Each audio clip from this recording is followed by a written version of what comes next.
I've made over $2 million in revenue, posted over 5,000 videos across over 56 channels, and I've worked with over 300 contractors within the past 3.5 years. Before I got started with YouTube automation, I thought I was going to work a 9-to-5 job as a physical therapist, but after I posted my first faceless YouTube video in December of 2019, I got addicted to the game. My first viral video popped off in February of 2020, and since then has actually changed my life. That one viral video led to more viral videos and has allowed me to have a substantial amount of free time spending it with family, friends, or however I please. After doing YouTube automation for 3.5 years, this is the reality that you need to be aware of, especially if you're a newcomer entering the game. The first thing you should know is that there's going to be fires. With YouTube automation, and just like any other business, there are fires that need to be put out. Here are some common fires that I've had to put out throughout my career as a YouTube automator. No monetized channel. It's okay, really just start a brand new channel. Lately, what I've been experimenting on is starting channels brand new, and it's been working quite well actually. I've been able to monetize channels in as little as 17 videos. And so what people often think is a huge problem by not having a monetized channel, this can easily be fixed by just starting a brand new channel and learning the basics and actual cardinal rules of YouTube. Start a brand new channel, get it monetized, and don't be under the impression that just because you get a channel pre-monetized, or if you start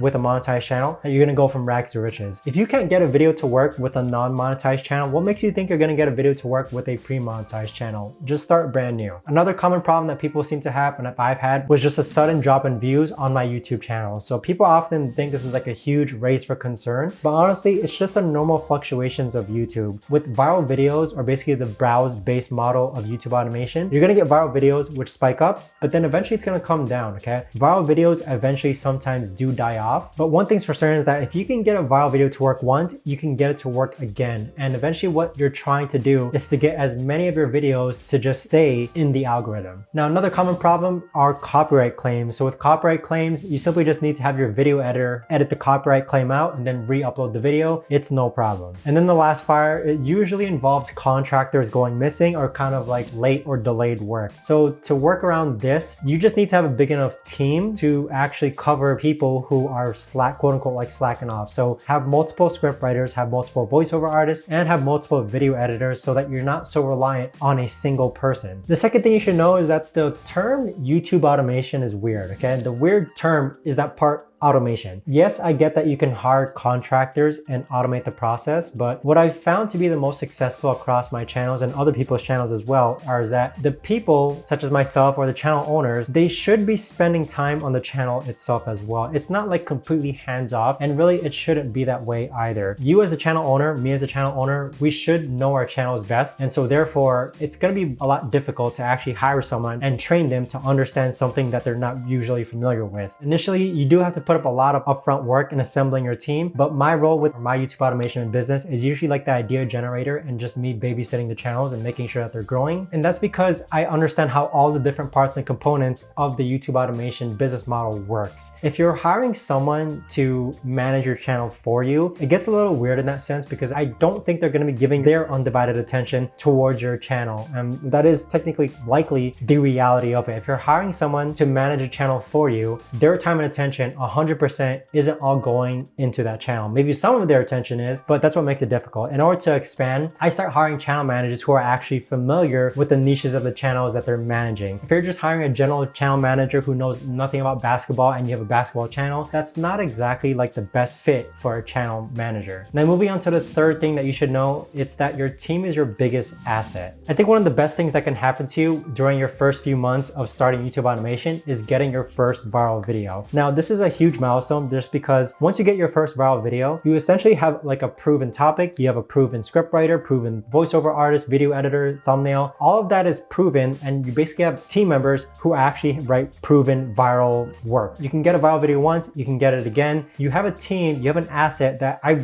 honestly think is a lot more important than your channel itself, just because you have the team that can create more channels as well. Getting your first viral video from your team is like validating your team. It's like validating the idea. And with your team, you can create more channels and move on to a different business model, which I'll be going over later on this video. Now, the fourth thing you should learn is like the balance between quality versus quantity. Now, in retrospect, if I can go back in time, I probably would have started so many channels. I would have probably just stuck with a handful of channels. And reason being is because when I first started, I thought it would be cool to like like have a sports channel, a TV shows channel, a tech channel, a luxury channel, a Tesla channel, like having all these channels in different niches. But in retrospect, I probably would have just stuck with a handful of channels all related within the same niche. And the reason why is so that I can leverage my existing audiences to grow my newer channels within that similar related niche. So for example, I have a basketball channel, which is about news. I would start another channel related to like old school NBA documentaries. I would start another basketball channel related to NBA player trade rumors. And I would start another basketball channel targeting like only European basketball players. So all these channels kind of leverage the same audience, but they're still like separate channels. And leveraging your audience is one of like the quickest ways to grow new channels from scratch. Next thing I want to teach you is that in the YouTube automation space, there's more ways to monetize than just AdSense. So recall earlier how I said I was going to go over that like a different business model to teach you, in which it's not just coming from AdSense. And this ties to you having your first viral video. So once you have your first viral video, you essentially can utilize your team, sell their services to other YouTube channel owners. So every single day I do get inquiries of people offering their services. And every time I ask, can I see how your services performed on a YouTube channel? They usually reply with like, sorry, I can't disclose my clients' channels. So if you post your own viral video on your own YouTube channel and you're not afraid to like disclose your channel, I'd be like 10 times more convinced if I can see your work on an actual YouTube channel rather than just seeing it on a Google Drive. So with that, it's a lot more convincing to be able to see your work, how it performs on YouTube compared to just seeing it on a Google Drive. And with that, you can actually upsell these services. So this is like a business model called selling simple services. So in this case, you're just selling video creation services from your team, or in other words, it's also called drop servicing. And so I have a video that covers drop servicing, which I'll leave down below in the description. Of the $2 million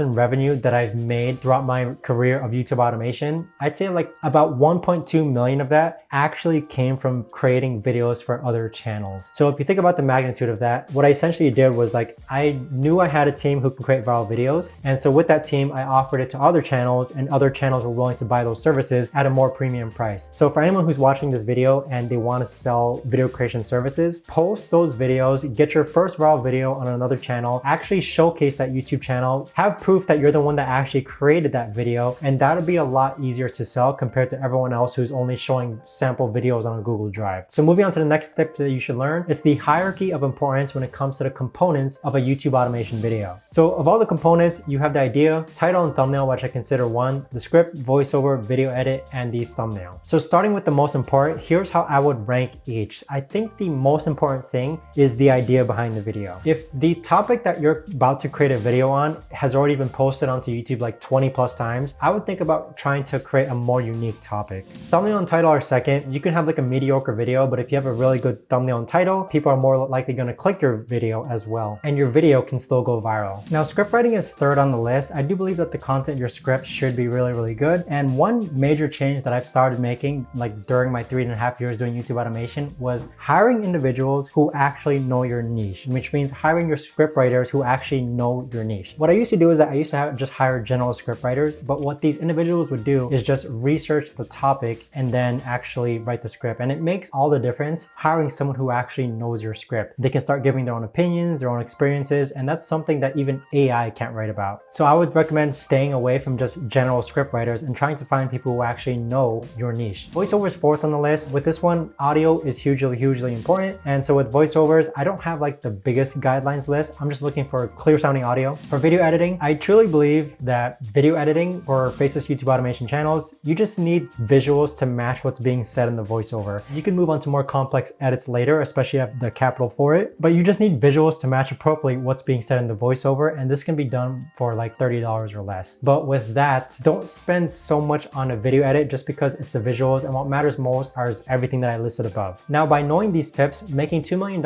in revenue is no easy task. My best advice to you is that no matter what niche you're going to go into, make sure you actually know your niche of the channel you're about to start it in. This is basically the foundation of your channel. Make sure you know it, make sure you're actually interested in it, and make sure that there's actually an audience who also is interested in it, which means that make sure that there's the demand for it. I've seen people post like 100 videos on their YouTube automation channel and then come and ask me, why isn't it working? Well, most of the time it's because they didn't angle their niche enough. They don't understand their niche enough, and they're only going into it because they saw it on YouTube. Now, I'm not saying stay away from general channels like sports, TV shows, movies, celebrities, tech, but what I'm saying is that if you are going to go into those niches, try and angle yourself differently or niche down so that you have a better chance of standing out. I'd rather you succeed in a very niche channel channel than be completely obliterated just because you're posting too vague of videos. Something for you is that I do offer free foundation calls within my YSS community. And what happens is that you and I hop into a one-on-one call and we spend about 20 to 30 minutes discussing your possible niche ideas. So this is only included with a YSS membership though, but this has been valuable for other members within my community because it either saves them time or it saves them money. But the overall goal of this call is to either deny your idea, okay, based on the experience that I've had, or actually validate your idea so that you can build your YouTube channel on a rock solid foundation. If you're interested to learn more about it, you can check it out down below in the description. But whether or not you decide to hop on a call with me or not, I truly believe that you have what it takes to start a YouTube automation channel, especially because you stayed up until the end watching this video. It shows that you're willing to learn and it shows that you're dedicated. And just remember that all it takes is one video to kickstart your YouTube automation journey. So if you made it up to this point, make sure to watch this video next on how to actually start a faceless YouTube automation channel with this free and complete guide.